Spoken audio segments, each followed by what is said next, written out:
Bienvenidos otra vez al estudio de la vida de Cristo.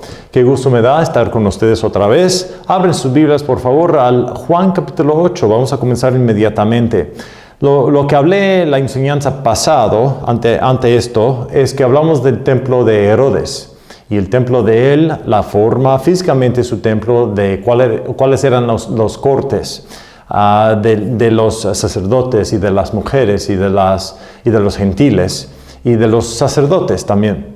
Estos cortes vienen siendo muy importantes cuando vemos a la vida de Cristo y cuando Él está enseñando en el templo y cuando Él está curando a gente, haciendo algo en el templo, es algo de importancia, porque cuando Él está haciendo algo, ya cuando sabemos dónde está hecho, es importante porque sabemos que Él necesariamente está hablando a gente judía. Porque si está en el corte de las mujeres, por ejemplo, no puede ser que Él está hablando a los gentiles o a los griegos o a cualquier otra gente, sino a los judíos en particular y a ningún otro.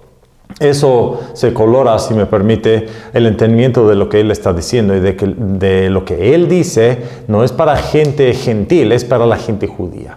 Así que fue importante saber la forma física del templo para que de ahí saber lo que está pasando y dónde lo está haciendo, para qué lo está haciendo, a quién está hablando estas cosas. Y por eso es importante. Se acuerda tal vez también de lo que era la fiesta de los tabernáculos. La gente de Israel, los judíos, pues estaban ahí en Jerusalén viviendo en tiendas por una semana entera. Y tenían conmemorizando o acordándose otra vez, a la historia de su nación y de que la gente andaban en el desierto, pero aún Dios estaba con ellos. Y de que Dios también, estando con ellos, se les dio a ellos comida de maná, les dio de tomar del agua de la roca, les dio también liderazgo de Moisés y luego Josué, pero durante ese tiempo era Moisés. Y les dio todo esto y acordándose la nación de esto, para eso fue esta fiesta. Al último día de la fiesta, la procesión fue de la verca de Siloam hacia otra vez a Jerusalén y la gente estaban ahí. Y es cuando Jesús dijo, el que tiene sed, venga a mí. Básicamente así dijo, y eso está en el 38 y 39 del capítulo 7. De ahí se abre la plática con los fariseos, termina de que ellos no creen en Él, y a últimas aquí en capítulo 7 dice que volviéronse cada uno a su casa. Ok, entonces se fueron a la casa para dormir. De ahí queremos comenzar otra vez, pero esto pasó en el templo. En particular, lo que ha pasado en el templo pero algo que queremos investigar, más importante para esta clase, es lo que pasó inmediatamente el día siguiente. Pero antes de eso, quiero hablar de las instancias, las veces en que vemos el templo en el Nuevo Testamento. Ok, sabemos que el templo fue hecho de Moisés, el tabernáculo al principio, y luego Salomón hizo el templo en Jerusalén, quiso hacerlo David, lo hizo Salomón, de ahí se destruyó por Nabucodonosor, y de ahí se reconstruyó el templo Esdras y la ciudad Nehemías. Eso fue el templo que se aumentó Herodes. De eso hablamos también. Él aumentó el monte del templo y él puso más cosas, una fortaleza ahí y cosas así. Y de ahí entonces se terminó en 40 y fracción de años después de que se comenzó. Y eso viene siendo el año 60 pues básicamente el año 29, ¿no? Cuando estaba Jesús ahí, y 30, durante su ministerio. Y de allí se destruyó en el año 70. Okay, ese mismo templo que estaba parado ahí, el templo bonito de Herodes, el que estuvo ahí, es el templo en que andaba Jesús cuando Él estuvo aquí. Bueno, ¿cuáles son las cosas que Él hizo en ese templo? Entonces queremos ver las veces cuando, le ponemos así, cuando Jesús estuvo, o ministró, mejor puesto, ministró en el templo.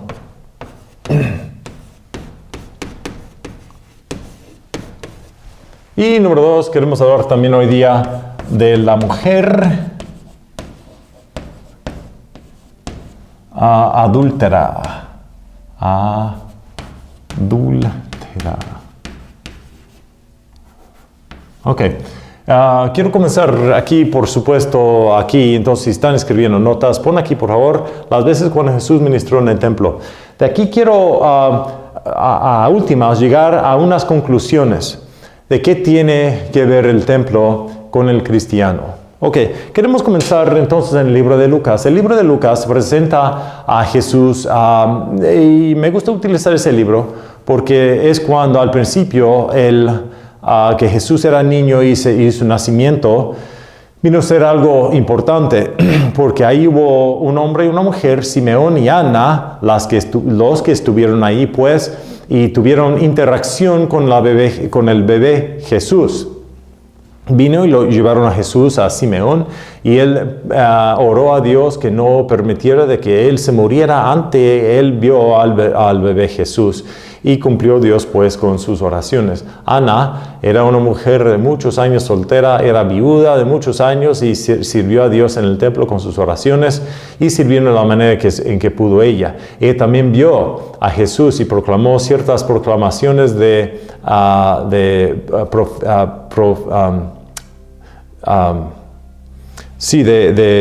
profetizando pues estas cosas en parte de quién era este bebé. No era un bebé normal, era el Mesías, el escogido de Dios. Y los dos entonces anuncian esto a la gente, a los que estaban en el templo. Eso pasó en el templo.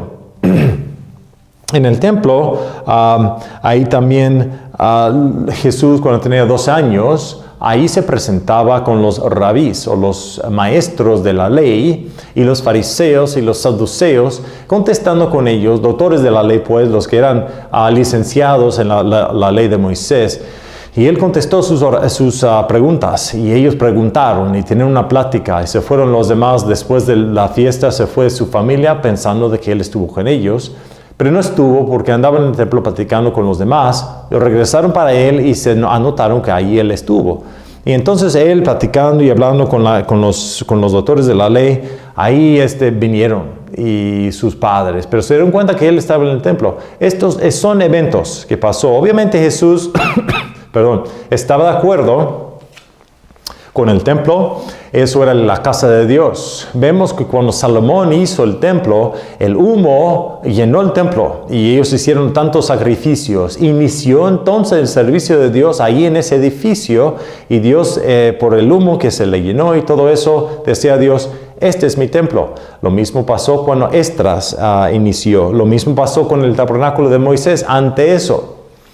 Y también cuando al principio en Hechos capítulo 2 Dios también hizo milagros y puso su estampilla sobre la iglesia. Estas son instancias, pero Dios está de acuerdo con el templo. Es la casa de Dios en el Antiguo Testamento y también en el Nuevo Testamento vemos instancias en que Jesús ministró pues en el templo. Él estaba de acuerdo. Es importante acordarnos de eso, de que para él estuvo bien el templo. Ahora, en el libro de Juan, aquí vemos que 2 veces en el libro de Juan, Jesús entra en el templo y él no está de acuerdo con lo que está pasando ahí. Él está de acuerdo con el templo. Él dice que mi casa debe de ser una casa de oración. Y él dice mi casa. Entonces, Jesús reconoció de que el templo era su casa. Era la casa de él. Y cuando los demás estaban vendiendo animales y dinero y todo eso, tratando de aprovecharse por la fiesta de los judíos, Jesús no estaba de acuerdo con eso. Porque aquí hay gente que están queriendo obedecer a Dios y hay gente que también están queriendo vender cosas a ellos y aprovecharse en su negocio por lo que ellos vinieron. Y eso Dios no estaba de acuerdo con eso. Entonces él tiró las mesas de lo que estaban cambiando dineros y todo eso, y él no estaba de acuerdo. Él dijo, tú no deben de ser mi casa o la casa de mi padre, una casa de mercadería. Él no estaba de acuerdo con eso. 2 veces eso pasó. También dijo, y la otra, eso se encuentra en Juan capítulo 2. Luego, también fue a la fiesta Juan Y él enseñó allí, y en Juan capítulo 10 y 22, aquí Juan 10, 22, ya que estamos aquí, dice aquí, y así hace la fiesta de la dedicación en Jerusalén, y era invierno, a Jesús andaba en el templo por el pórtico de Salomón, y rodearonle los judíos y le dijeron, ¿hasta cuándo traes suspensa nuestra alma? Si tú eres el Cristo, dínoslo abiertamente. Aquí está diciendo de que Jesús debe de ser quien es Él, pero aquí vemos que Él está en el pórtico de Salomón. Y hemos hablado antemano, ya sabemos que eso fue orientado hacia el este del templo. Es donde entra Dios y su gloria. Ahí está el monte de Olivas, a ese lado también. Y era el lugar de los edificios de gobierno para el templo y todo eso estaban ahí. En un lugar más magnífico, más bonito, y los que estaban ahí. Así que cuando en el libro de Juan, no solamente una vez, vemos estas instancias, sí, pues, y él dobló a las mesas de los que estaban cambiando dinero. Y también eso lo hizo 2 veces. Y también los echó para afuera pues como, francamente, como vacas, así, quitándolos, porque se acordaron los discípulos que el querer o la emoción de mi casa me ha movido, sí, pues, y se acordaron de eso en los Salmos, Salmo 69, versículo 9. Así que cuando él limpió el templo, él se puso como responsable que la casa de Dios sea lo que debe de ser para siempre, y la gente no estaba haciendo eso, y por eso él no estaba de acuerdo, y él mantuvo la responsabilidad para limpiar su casa. Eso lo hizo 2 veces. Y él también dijo, mi casa debe ser una casa de oración, Entonces, él piensa que es su casa, y de que debe ser una casa de oración, y de que no debe ser una casa de mercadería.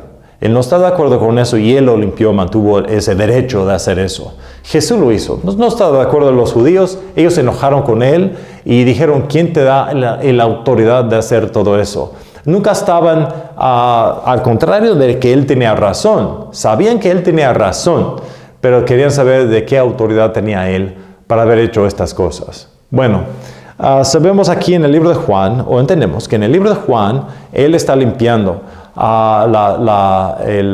el templo. En el libro de Lucas vemos que antemano él se presentaba en el templo y hubo ciertas cosas que pasaban con él niño y en su adolescencia también.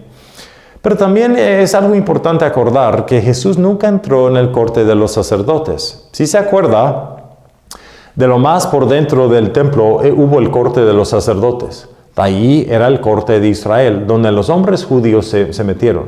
Después, fuera de ahí, era el corte de las mujeres, donde las mujeres fue permitido de que ellas se entraran también. Y de ahí era el corte de los gentiles, fuera de eso.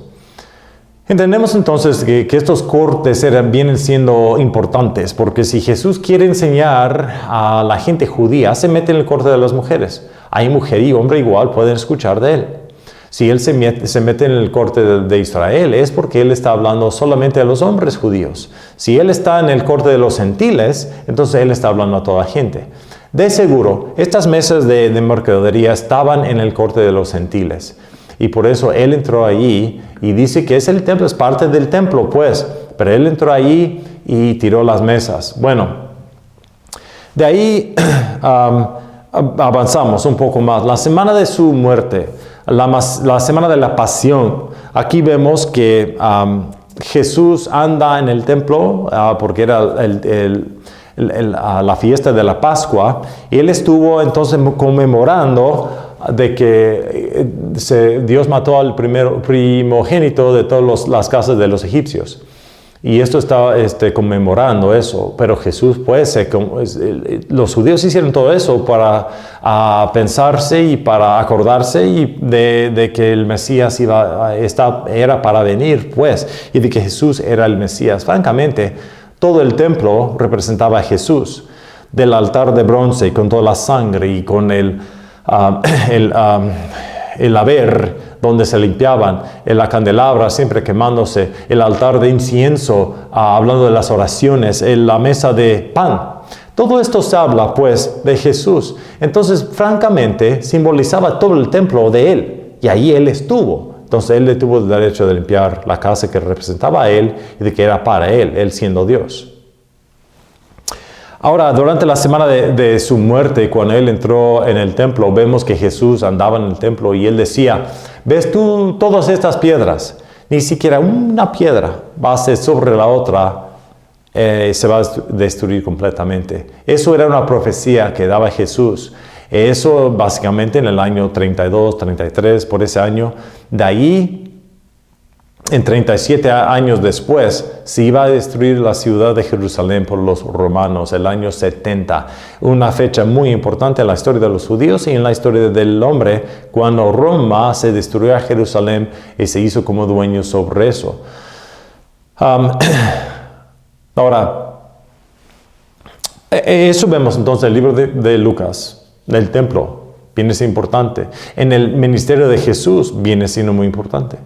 También vemos en el libro de Juan, vemos en la semana de su pasión lo que pasaba también ahí. Cosas importantes, no todas las cosas, no estamos repasando todo, pero estamos hablando de que fue importante en el ministerio de Jesús este templo.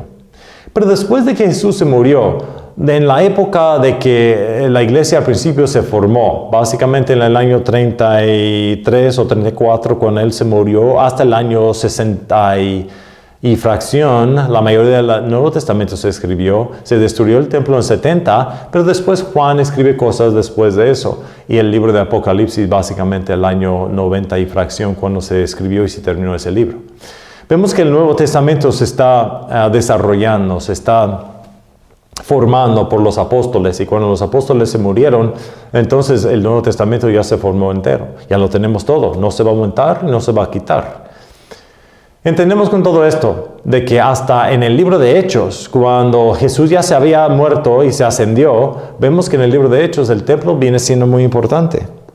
¿Se acuerda tal vez cuando el hombre cojo se curó? En Hechos capítulo 3, ahora sabiendo un poco de la forma física del templo, entendemos esto un poco más. Pero aquí dice en Hechos 3:1, Pedro y Juan subían juntos al templo a la hora de la oración, es decir, a la nona, y un hombre cojo desde el vientre de su madre era traído, el cual ponían cada día en la puerta del templo, que se dice la Hermosa, para que pidiese limosna de los que entraban en el templo. La puerta hermosa, la hermosa. Ok, ya sabemos un poco más. Obviamente pusieron este hombre en la puerta del este. Es la puerta o la hermosa. Así se llama, se acuerda la forma. Entonces ahí primero pusieron este hombre cojo ahí. Los apóstoles Pedro y Juan pasaban ahí, vieron a este hombre y lo curaron. Esto pasó en el templo. Pasó ahí pues en el corte del templo. Este hombre obviamente era judío también. En la iglesia muchas veces, día por día, ellos enseñaron en el templo, tanto como Jesús lo hizo cuando él estuvo aquí, enseñando diario en el templo, en particular durante las fiestas. Y este hombre fue puesto ahí, los apóstoles siguiendo pues el ejemplo de su Señor Jesús, hicieron lo mismo diario, y sus métodos era para enseñar en el templo tanto como Jesús lo hizo. Pablo también el apóstol Pablo vino después, visitó a Jerusalén, y de ahí mismo le acusaron de ensuciar el templo. Ahí los judíos lo acusaron. Vemos por favor en Hechos capítulo 21. Hechos 21. Acuérdense, estamos hablando de cosas que que se pasaron alrededor del templo. Capítulo 21 y versículo, me permite un momento, 20. Aquí dice, ellos como lo oyeron, glorificaron al Señor y le dijeron, ya ves hermano, cuántos millares de judíos que han creído. Hay que han creído y todos son celadores de la ley. 28. Dando voces y diciendo, varones israelitas, ayudad, este es el hombre. Está hablando de Pablo. Este es el hombre. Entonces los judíos dicen de Pablo, este es el hombre, que por todas partes enseña a todas contra el pueblo y contra la ley y contra este lugar, y aún demás de esto ha metido a los gentiles en el templo y ha contaminado este santo lugar. En los ojos de ellos, Pablo trajo un griego, un gentil, dentro del templo y así ensuciando y profanando el templo. porque habían visto antes a Trófimo, efesio, en la ciudad con él, el cual pensaban que Pablo había metido en el templo. Así que toda la ciudad se alborotó y se hizo un concurso de pueblo, y tomando a Pablo se llevaron arrastrando fuera del templo, y luego las puertas fueron cerradas. Entonces Trófimo, uno de Efesio, andaba con Pablo en Jerusalén, y los judíos pensaban que él había metido a Trófimo en el templo. Eso no se permitía, era para los judíos solamente. Y si él lo había hecho, Pablo, es decir, que él estaba profanando o ensuciando el templo. Así lo acusaron. Vemos que los judíos tenían el mismo sentido para el templo que tenían en todo el Antiguo Testamento. Pero también vemos algo interesante, que comienza pues al cristianismo tener otra forma de pensar del templo. El templo, cuando se destruyó en el año 70, en el pensamiento cristiano sigue siendo. De eso vamos a investigar. Pero se comienza aquí.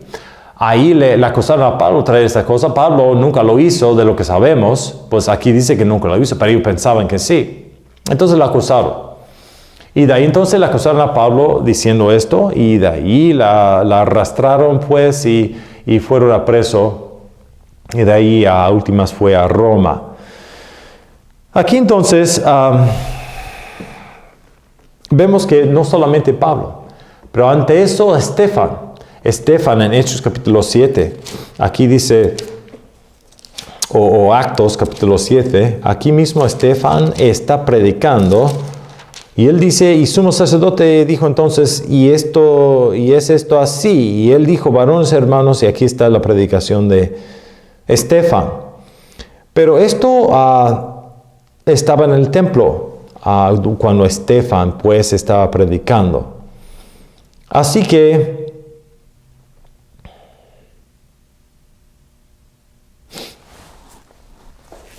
Esteban, entonces, después de el cristianismo ahora se comenzó a verse un poco diferente del templo. Esteban, y después de él Saúl, que se hizo Pablo, predicó esto. Esteban, él no estuvo en el templo cuando predicó esto, pero él dijo que el domicilio de Dios no está en casas hecho de manos.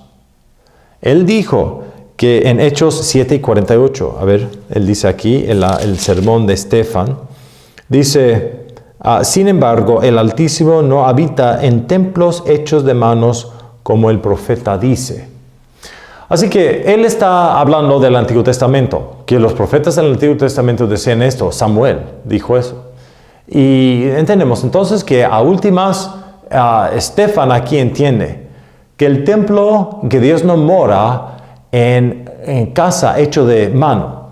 El templo fue hecho de mano, de bloque, de piedra. Eso está hecho de mano. Pero Esteban y Pablo también en lo que él escribía, decía que Dios no mora en templos hechos de mano. Ok, aquí viene otra cosa en el pensamiento. Obviamente ellos entendieron algo de que existe un templo que no está hecho de mano. Que no está hecho de mano. Y que Dios mora en ese templo. A eso queremos ir, a eso queremos investigar. Entonces, en el pensamiento del cristiano, existe un templo, y este templo es lo que queremos averiguar. En realidad son 5 templos. En el pensamiento cristiano, el templo está representado por 5 cosas, o 5 cosas en la Biblia dice que es un templo. De eso queremos investigar. Porque el templo, aunque está destruido, hay que entender que el judaísmo, sin el templo, no se puede practicar el judaísmo. Ellos tienen una forma, los judíos tienen su forma ahora en que están haciéndolo, pero no se puede hacer como la ley de Moisés porque no tienen un templo. Entonces, mientras no haya un templo, no haya judaísmo. Pero en el pensamiento cristiano siguió el templo. Ese templo siguió en el pensamiento y en las enseñanzas cristianas. ¿Ok? ¿De qué manera? Bueno, a eso vamos. Número 1. Las veces cuando Jesús ministró en el templo y llegamos al pensamiento del templo siendo el pensamiento del cristianismo algo muy importante. Número 1, dice la Biblia que el templo se habla del cuerpo de Jesús. El cuerpo de Jesús dice que es un templo. Vamos a averiguar pues aquí en Juan capítulo 2. y 19. 2:19 dice, respondiendo Jesús y les dijo, destruid este templo y en 3 días yo lo levantaré. Y dijeron luego los judíos, es 46 años fue este templo edificado y tú entre 3 días lo levantarás. Mas él hablaba del templo de su cuerpo. Obviamente el cuerpo de Jesús se representa como un templo. ¿Cómo es así? Pues Jesús en su cuerpo se sacrificó. ¿Qué se hacían los judíos en el templo? Sacrificaban. Los sacerdotes sacrificaban sacrificios en el templo. Igual Jesús en su cuerpo se hizo sacrificio. De esa manera, el cuerpo de Jesús en realidad es un templo. Y cada vez que celebramos la comunión, nos acordamos otra vez que el cuerpo de Jesús es un templo. En realidad es un templo. En los pensamientos cristianos entonces, el templo del cuerpo de Jesús el cuerpo de Jesús es un templo acordándonos del sufrimiento y la tortura que sufrió Jesús en su cuerpo. De esa manera fue un templo. Entonces, porque conmemoramos pues el sacrificio de Jesús cada vez que celebramos la comunión, en el pensamiento cristiano sigue el templo de esta manera. Número 2. Aquí se encuentra en 1 Corintios 6 y 19. 1 Corintios 6 y 19. También 1 Pedro capítulo 2. 1 Corintios 6, 19. Aquí dice, ¿o ignoráis que vuestro cuerpo es el templo del Espíritu Santo, el cual está en vosotros, el cual tenéis de Dios y que no sois vosotros? ¿No sois vuestros? Aquí se dice que no solamente el cuerpo de Jesús es un templo, pero también cada cristiano es un templo. Ignoráis que vuestro cuerpo es el templo del Espíritu Santo. El cuerpo del cristiano es el Espíritu Santo. Es el templo. ¿Cómo es el templo? Porque obviamente en el Nuevo Testamento enseña que cada creyente tiene por dentro el Espíritu Santo morando. El templo siendo la casa de Dios en ese tiempo, ahora en el cuerpo del cristiano mora el Espíritu Santo. ¿Cuál es Dios? Y si Dios mora en su domicilio, y si el cuerpo del cristiano es el donde mora el Espíritu Santo, entonces el cuerpo del cristiano es un templo de esta manera. Así que cada vez que se salva uno, se mete el Espíritu Santo y mora en ese individuo, ayudándolo a ser más puro y haciendo las cosas lo que dijo Jesús, y acordándose y haciéndolos, influyendo, dando convicción. Es lo que hace el Espíritu Santo por dentro de uno. Y si uno es salvo, sabe que existe el Espíritu Santo por dentro, porque te da sabiduría que está fuera de lo que se ve. Así que no solamente el cuerpo de Jesús es el templo, pero también el cuerpo del creyente. Número 3, en Efesios capítulo 2. Efesios capítulo 2. Vemos otra cosa representada como ejemplo, como templo en el cristianismo. Efesios 2 y 14. Dice aquí, porque Él es nuestra paz, el que da ambos pueblos ha hecho de un solo y ha derribado el muro de división de mediaba entre ellos. Esto está hablando de que en la iglesia los judíos y los gentiles, los dos tienen una junta. Dice en Efesios 2:21, en el cual todo el edificio bien ajustado consigo mismo crece para ser templo santo en el Señor. Esto está hablando de la iglesia. La iglesia es un templo también. ¿Cómo? Se explica un poco más también en 1 Pedro capítulo 2, cuando se habla del edificio de Dios construido, que Jesús siendo la piedra de esquina que sostenga el templo, pero los que son miembros del templo también son como piedras vivas, y con esto se construye el templo. Así que el templo está construido sobre Jesús y está construido con los miembros de la iglesia. La iglesia entonces tiene la forma del templo, y el templo existe en el pensamiento del cristiano en la iglesia. La iglesia es la casa de Dios. La iglesia es donde se ofrece sacrificios espirituales, no físicos, ahora no con sangre y todo eso, porque Jesús ya se sacrificó. pero se ofrece sacrificios espirituales. Se entrega más a la vida de Jesús, la vida siendo el sacrificio, sacrificio viviente. ¿Sí? Entonces, pues de que nosotros nos sacrificamos como sacrificio vivo, también en la iglesia es donde se hace estos sacrificios. En la iglesia se sacrifica en la iglesia. Cuando uno se entrega la vida más a Dios, lo hace en la iglesia. La iglesia es muy importante, es la casa de Dios, es el templo en el pensamiento cristiano. Entonces, número 1, tenemos el cuerpo de Jesús. Número 2, tenemos el cuerpo del creyente. Número 3, tenemos la iglesia. Número 4, se ve en Hebreos 8 y 5. Hebreos 8, 5. En Hebreos 8, 5 también se ve de que también el templo existe en estos tiempos en el cielo. Dice capítulo 8, versículo 5. Pero comenzamos en el versículo 1. Así que la suma de las cosas que habemos dicho es esta: que tenemos tal sumo sacerdote que se asentó a la diestra del trono de la majestad en los cielos, ministro del santuario y del verdadero tabernáculo que el Señor asentó y no hombre. Porque todo sumo sacerdote es constituido para ofrecer dones y también sacrificios, por lo cual fue necesario que éste también tuviese algo que ofrecer. Porque si él estuviese sobre la tierra, ni aún sería sacerdote, habiendo aún los otros sacerdotes que ofrecen los dones según la ley, los cuales sirven por bosquejo y sombra de las cosas celestiales, como fue respondido a Moisés cuando había de comenzar a construir el tabernáculo. Mira pues, dice, haz todas las cosas conforme al dechado que te ha sido mostrado en el monte. Hizo Moisés el tabernáculo y el templo conforme a lo que dijo Dios, no lo que él quería. Todo detalle del tabernáculo y del templo fue hecho por lo que dijo Dios en la ley de Moisés. Así que en realidad Dios utilizó su gente para hacer su tabernáculo, pero era el tabernáculo de él, de su forma, de sus planes. También, entonces, tenemos en el cielo. Ahora también se puede decir que es un templo, que el templo existe en el cielo también, porque vino del cielo. La forma del templo se copia pues de cosas celestiales, y de que las cosas celestiales vienen conforme a un templo, también las cosas aquí en el mundo están conforme a lo que existe en el cielo. Y de que el cielo es para siempre, sigue entonces el templo en el cielo. Porque el tabernáculo aquí, aunque está destruido, pero se comenzó en el cielo y el cielo todavía existe un santuario. Así que no solamente el cuerpo de Jesús, no solamente el cuerpo del creyente, no solamente la iglesia, pero también existe un tabernáculo en el cielo. Y también el libro de Apocalipsis, vemos otro templo en el pensamiento cristiano.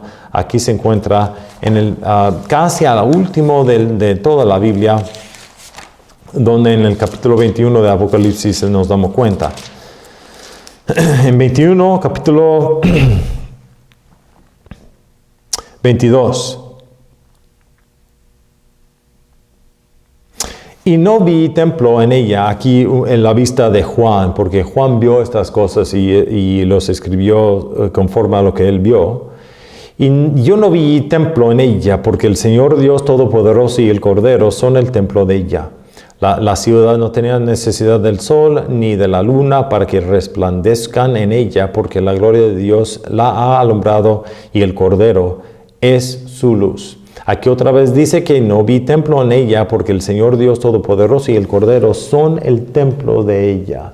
Otra vez vemos aquí que también en el cielo el Dios Todopoderoso y el Cordero son el templo en el cielo. Y esto está hablando del Nuevo Jerusalén. No lo que existe ahora, sino lo que existiría en el futuro, en el Nuevo Jerusalén, el domicilio de todos para una eternidad. Aquí va a haber Dios y el Cordero, que nos acordamos del templo en ellos para una eternidad. Así que aunque el templo físico hecho de mano se destruyó, en el pensamiento del cristiano existe en el cuerpo de Jesús, representado también en el cuerpo de cada creyente, representado también en la iglesia, representado también en cosas celestiales y representado también a últimas en el Nuevo Jerusalén por Dios Todopoderoso y su Cordero.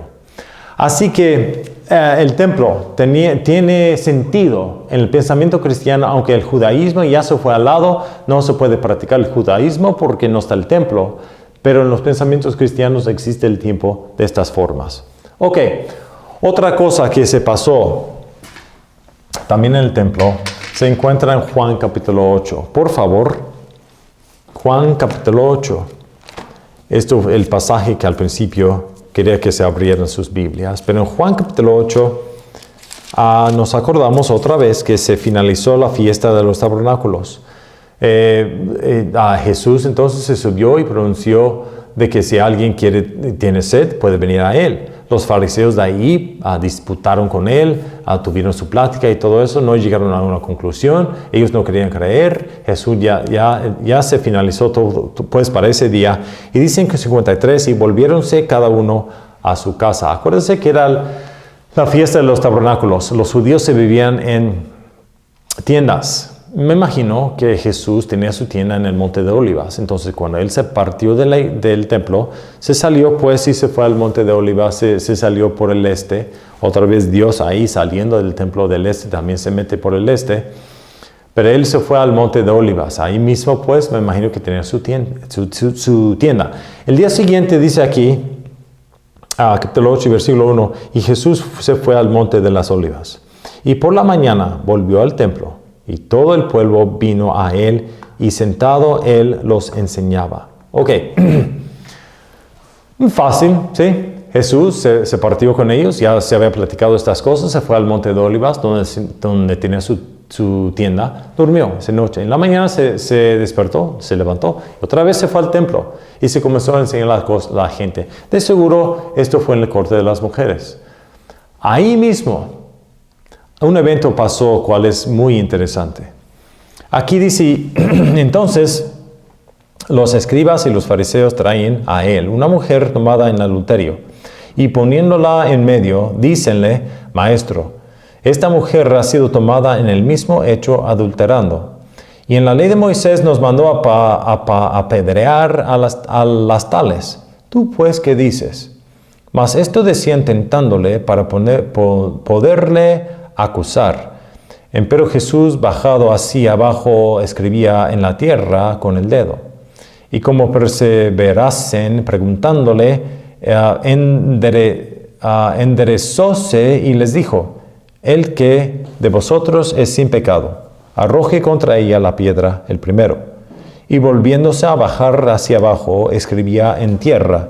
Y oyendo pues ellos esto, redargüidos de la conciencia, salíanse uno a uno, comenzando desde los más viejos hasta los postreros, y quedó solo Jesús y la mujer que estaba en medio. Y enderezándose Jesús, y no viendo a nadie más que a la mujer, le dijo, mujer, ¿dónde están los que te acusaban? ¿Ninguno te ha condenado? Y ella dijo, Señor, ninguno. Entonces Jesús le dijo, ni yo te condeno, vete y no peques más. Y no peques más. ¿Qué? Aquí hay algo muy interesante que pasó. La mujer adúltera. En este día vamos a ver quién, qué, dónde, cuándo, por qué y cómo. Ok, número 1, ¿quién? Pues aquí, aunque hay mucha gente que se enseñan, aquí se concentra la historia en básicamente tres personas. Uno es Jesús, los otros son los escribas y fariseos y los judíos, y el otro es esta mujer. Se concentra entonces la historia en estas tres personas. Un grupo y dos personas. Entonces, ¿a quién se pertenece? Ahora, ¿qué pasó? Bueno, lo que pasó es que, obviamente, agarraron a esa mujer en la acta de adulterando. La agarraron a ella y la trajeron de ahí inmediatamente a Jesús. La trajeron a ella. Me imagino que anoche estaba siendo adulterando. Ok, entendemos eso, no tengo que explicar jamás. Pero obviamente la agarraron haciendo esto y la trajeron a él el día siguiente. Y ella entonces estuvo ahí enfrente de Jesús y esto es lo que pasó. Ahora, pensando un poco en esto, obviamente estos hombres eran unos hombres malísimos. Porque aquí entonces, ¿cómo es que sabían que esta mujer estaba adulterando? Al menos que fuera ramera. ¿Y cómo pueden saber ellos que ella estaba haciendo esta acta con un hombre que estaba casado? ¿Cómo sabían eso?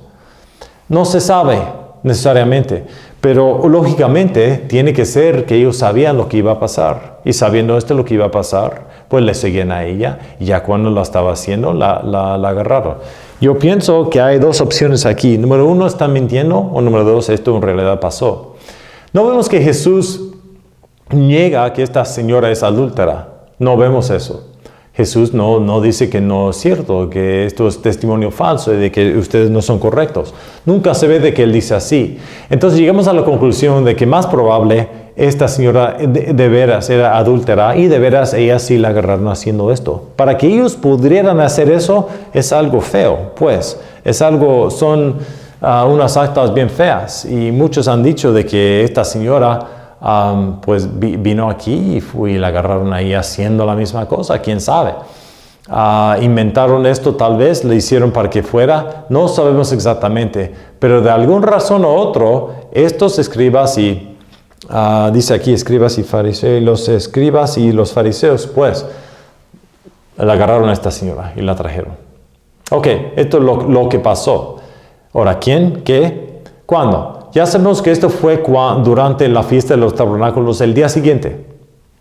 Se habían celebrado de que Dios proveía para su gente agua, comida, liderazgo, los guiaba pues en el desierto cuando ellos estaban viajando. Y después de esto, el día siguiente, querían acusar a Jesús porque él enseñaba en el templo cosas que no les quedaba bien a ellos, les dio convicción y ellos no querían arrepentirse de sus pecados, entonces tenían que explicar por qué Jesús estaba haciendo lo que estaba haciendo. Así que esto cuando pasó, ¿dónde? Pues en el templo, en el corte de las mujeres, ¿ok? Básicamente estuvo ahí, o tiene que ser, porque aquí hay una mujer y son judíos y él no enseñaba, era gente judía, los escribas y fariseos vinieron a él. Tuvo que ser entonces en el corte de las mujeres, o puede ser que fue en el corte de las gentiles, pero más probable porque aquí se ven judíos que eran en el corte de las mujeres. Ok, ¿por qué? ¿Por qué lo hizo? Ok, aquí es donde nos vamos a meter. Lo hicieron pues para acusarle a él. Le presentaron una pregunta a él, y con esta pregunta querían acusarlo, y por su respuesta. Ellos ofrecieron la pregunta y con la respuesta de él le iban a acusar. Querían escuchar de él, de su propia boca, de que él mismo se acusa a él mismo. Entonces hay dos opciones. Jesús puede decir, porque ellos dicen aquí esta mujer fue en la acta del adulterio, aquí está esta señora. Dice en la ley de Moisés que se debe apedrearla. ¿Qué dices tú? ¿Debemos hacerlo o no? Entonces Jesús, en los ojos de ellos, tiene dos maneras en que puede responder. Él puede decir sí, apedréala o no. Si él dice que sí, ¿cómo lo pueden acusar? Si Jesús hubiera dicho apedréala, échale piedras hasta que se muere. Entonces él está deteniendo en la posición o el derecho de administrar castigo capital o castigo del gobierno. El gobierno es el único que por quebrando la ley se puede matar a alguien. Es el gobierno que puede hacer eso. Y el gobierno en este tiempo eran los romanos. Y si los romanos eran los judíos bajo los romanos en este tiempo. Y si eso es cierto, entonces tiene que ser, si Jesús dice que sí, entonces está deteniendo el derecho que solamente es para Roma. Entonces si él dice que sí, la pueden acusar de la ley de Roma. Y si él dice que no, entonces obviamente Jesús no está de acuerdo con la ley de Moisés, porque en realidad la ley de Moisés dice que debe apedrear a la mujer que es adúltera, pero no solamente a ella, en eso vamos. Entonces en los ojos de ellos, si él se responde de una manera o si es que se responde de otra manera, le iban a acusar. Pero ¿qué pasó? Él no respondió. Se agachó y comenzó a escribir en el suelo, pues, o en la tierra.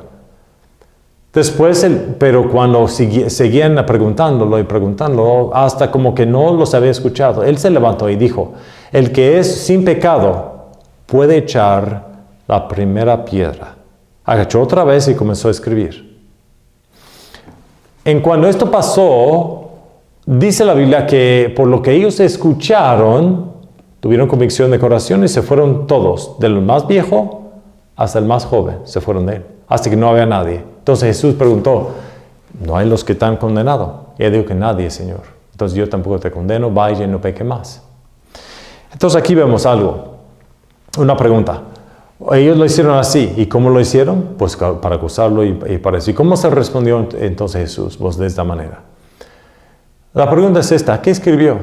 ¿Cuál cosa escribió Jesús en la tierra cuando él escribió esta cosa? Él ha investigado mucho. Hay mucha cosa que tú puedes estudiar que dice que Jesús escribió una cosa o de que tenía pena porque la mujer no tenía ropa y de que todos ahí eran adúlteras con ella y por eso tuvieron convicción y se fueron. Hay cosas locuras que bueno, en mi pensamiento no puede ser porque sí la vio a últimas y no dice la Biblia que ella cometió esta acta con ellos. Entonces no se puede decir eso por seguro. Hay otros que dicen que, bueno, él escribió algunas cosas de la Biblia y que cada vez que Jesús se respondió de una manera que él utilizó las escrituras del Antiguo Testamento. Pienso que eso puede ser. No da respuesta de por qué del anciano hasta el joven, que fue muy ordenado así, al menos que nomás los jóvenes estaban siguiendo al ejemplo de los más ancianos. Eso puede ser nomás eso, no se sabe. En realidad es un poco confuso esto. De por qué. Es un poco difícil responder por qué. Pero él escribió, y hay los que dicen que él escribió unos versículos de la Biblia. Y los versículos de la Biblia están en Levíticos 20 y 10 y en Deuteronomio 22 y 22. Levítico 20 y 10, Deuteronomio 22 y 22. En estas dos escrituras vemos que se explica la misma cosa. Que si alguien es adúltera, ella y él deben traerse frente de los jueces y si es que se dan cuenta que los dos son culpables, entonces se deben apedrear a los dos. Eso dice ahí. Y de porque el hombre no estuvo. Trajeron a una mujer, pero el hombre no. Y si es que ella estaba haciendo esto cuando la agarraron a ella, entonces obviamente el hombre también estuvo ahí. ¿Dónde está el hombre? El hombre no está. La mujer sí la trajeron, pero el hombre no. Entonces, en los jueces no se puede castigar a ella porque él tampoco está. Tal vez por escribir eso se dieron cuenta ellos que no lo habían hecho como dice la ley de Moisés y de que no es válido entonces. Posiblemente que escribió así, número uno. Número dos, dicen que a lo mejor que Jesús estaba refiriendo a Números 5:17. En Números 5:17, ahí dice la ley del esposo celoso. Ahí pues entonces si un esposo piensa que su mujer estaba cometiendo adulterio con otro, la puede traer a la mujer al templo y se hace una mezcla de agua y de la tierra del templo, forzándola a tomarlo. Y si de tomarlo, ella entonces se comienza a pudrir el muslo de ella y todo eso, quiere decir que es culpable ella. Y si no, entonces quiere decir que es inocente. Fue una manera para discernir de que si una mujer en realidad se había hecho fornicación antes del nacimiento o no. Eso está en la ley de Moisés. Entonces ellos dicen que él escribió Números 5:17 y con la tierra se hizo la mezcla. Pues no se sabe eso por seguro, no se ve que ella toma ninguna cosa. Entonces, quién sabe, pero hay los que han dicho eso. Número 2. Número 3, algunos piensan que se están refiriendo a Jeremías 17 y 13. Jeremías 17 y 13, este sí lo vamos a ver. Jeremías 17 y 13, aquí dice: Oh esperanza de Israel, Jehová, todos los que te dejan serán avergonzados, y los que de mí se apartan serán escritos en el polvo, porque dejaron la vena de aguas vivas a Jehová. Hay gente que dice que Jesús está llenando esta profecía. Muchas veces en la vida de Jesús, Él llena la profecía. Eso sí es cierto. Y de que Jeremías 17:13 dice que se van a escribir los nombres de los que se van de Él. De que aquí pues Jesús está escribiendo los nombres de estos hombres en la tierra. ¿Y de qué es lo que está escribiendo? Perdón. Pero no se sabe por seguro. Pero puede que es eso, algunos han dicho. Otros han dicho que Jesús nomás agachó pues por la modestia, porque esta mujer no estaba vestida bien o tal vez ni siquiera tuvo ropa. Entonces él, porque no quiso ver a ella, se agachó. Puede eso. Y también otros dicen que a lo mejor no escribió ninguna cosa, que nomás se agachó porque creen que porque no los hizo caso, ¿sí? Y eso dicen las escrituras, puede que es eso, pero también eso no concuerda bien, que dice que escribió algo. No dice que dibujó, dice que escribió. Y si dice que escribió, pues no se puede escribir, al menos que está utilizando palabras. No concuerda bien con eso. Ninguna de estas explicaciones concuerda bien de lo que dicen las escrituras. Entonces, para mí, no sé, francamente no sé lo que pasa aquí. Lo que sí sé es esto, de que tal vez, esto es una explicación también. En el libro de Deuteronomio, aquí dice en 19 a 16, aquí se habla también de una escritura que tal vez Jesús está escribiendo. Dice aquí, cuando se levantare testigo falso contra alguno para testificar contra el rebelión, entonces los dos hombres que pleitean se presentarán delante de Jehová, delante de los sacerdotes y jueces que fueran en aquellos días. En esta situación sería ella, pues, y ellos. Y los jueces inquirirán bien, y si pareciere ser aquel testigo falso que testificó falso contra su hermano, haréis a él como él pensó hacer a su hermano, y quitarás el mal de en medio de ti. Muchos dicen que él escribió esto, y por eso se levantó y dijo, el que es culpable, echa la primera piedra. Quiere decir que estos hombres fueron culpables de hacer cosas y ellos tenían pecado. ¿Y cómo es que ellos pueden echar la culpa a ella cuando ellos mismos han dicho lo mismo? Tal vez la fornicación, tal vez adulterios eran también, pero nomás eran pecadores. A últimas lo que dijo él, y tal vez lo que escribió, que también lo que dijo, fue eso. Y eso entonces las personas que tenían más pecados se dieron cuenta que eran más pecadosos, a lo mejor eran los más ancianos. Y por eso ellos fueron primero y después los más jóvenes. Llegamos a esto entonces que a lo mejor, eso fue lo que escribió Jesús. No se puede decir por exactamente qué es lo que escribió. Obviamente escribió unas palabras, pero qué es lo que escribió no sabemos exactamente. Esto pasó en el templo. Lo que sí sabemos es que se fueron de ella. Tuvieron convicción de corazón en el templo. Se fueron de ella y ella entonces no había a quien la acusaron y Jesús dice, pues yo tampoco. Y si los demás no la acusaron a ella, pues ella tampoco. Quiere decir eso, que por la ley de Moisés no podían y ellos ya jamás acusarla a ella. Y de que a lo mejor ella siendo adúltera, también por la ley de Moisés y por la palabra de la ley, cual es Jesús, pronunciando a ella limpia y no condenada, porque ella le dijo a él, Señor. Así que vemos que esta señora se salvó y se fue de él salva. Y vemos aquí un ejemplo de aunque unas personas no son salvos y se dan cuenta que no son así, pueden arrepentirse, pueden decir a él, Señor, y pueden ser salvos y no condenados. Los que se fueron de ahí no confiaron en él como su Señor, se fueron de ese lugar sin ser limpios de sus pecados y así que no confiaron. Así que aquí otra vez dos clases de personas. Esto pasó en el templo. Me dio mucho gusto estar con ustedes, explicar estas cosas y explorar un poco eventos que han pasado en el Nuevo Testamento perteneciendo al templo. Gracias, hasta la otra vez. Adiós.